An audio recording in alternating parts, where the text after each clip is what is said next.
Hello, আসসালামু আলাইকুম viewers. আর একটি নতুন ভিডিও নিয়ে আপনাদের সামনে উপস্থিত হলাম। আজকের ভিডিওতে মূলত আমি আলোচনা করব আপনাদের মুরগির যদি সর্দি লাগে তাহলে কিভাবে বুঝবেন, এবং মুরগির যদি সর্দি লাগে তাহলে সুস্থ করতে কি ওষুধ ব্যবহার করবেন।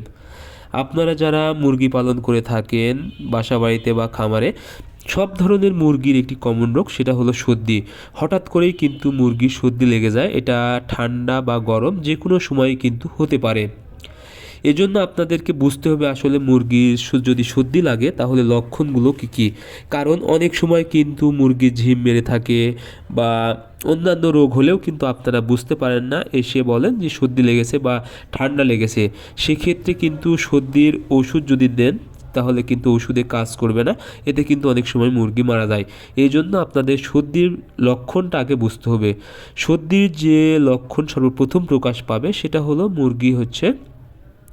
মুরগির চোখ মুখ দিয়ে হালকা করে পানি পড়বে। অর্থাৎ আপনারা মুরগির চোখে যখন দেখবেন চোখে একটু করে পানি আছে এবং লাগ দিয়ে হালকা করে পানি পড়বে। এবং আরেকটি বিষয়, সেটা হলো মুরগি ঘর ঘর শব্দ করবে, অনেক সময় কিন্তু হালকা কাশি দিবে খক খক করে, এবং অনেক সময় মুরগির কিন্তু জ্বর আসতে পারে। এই লক্ষণ যখনই দেখবেন তখনই কিন্তু বুঝতে হবে যে আসলে মুরগির সর্দি লেগেছে। এবং মুরগির সর্দি যখন লাগবে তখন আপনারা ব্যবহার করবেন ওষুধ হিসেবে ইউরোকট 1 গ্রাম 1 লিটার পানিতে, এবং ডক্সিভেট 1 গ্রাম 1 লিটার পানিতে। যদি অল্প পরিমাণ মুরগি হয় তাহলে এই দুইটা ওষুধ আপনারা 3 বেলা ব্যবহার করবেন, 3 থেকে 4 দিন। আশা করি আপনাদের মুরগি খুব দ্রুত সুস্থ হয়ে যাবে। এবং মুরগির যদি ঘর ঘর করে বা কফ জমে থাকে তাহলে রেজ গার্ড দিতে পারেন। এটা কিন্তু আপনাদের সাপোর্টিং হিসেবে কাজ করে, সর্দির জন্য অনেক ভালো কাজ করে থাকে।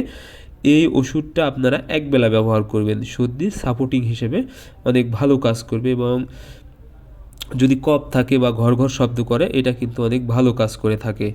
এই জন্য আপনারা এই 3টা ওষুধ, যদি অনেক অল্প টাকা দাম, কিন্তু এগুলোর ছোটো প্যাক পেয়ে যাবেন। এটার 45 টাকা, এটার 25 টাকা। আর এটা যদি আপনারা ছোটো পান তাহলে অনেক কম দাম পাবেন, 100 ml নিলে 90 থেকে 100 টাকা নিতে পারে। এই 3টা ওষুধ যদি আপনারা সর্দি লাগা মুরগিকে দেন, আশা করি আপনাদের মুরগির সর্দি খুব দ্রুত সুস্থ হয়ে যাবে।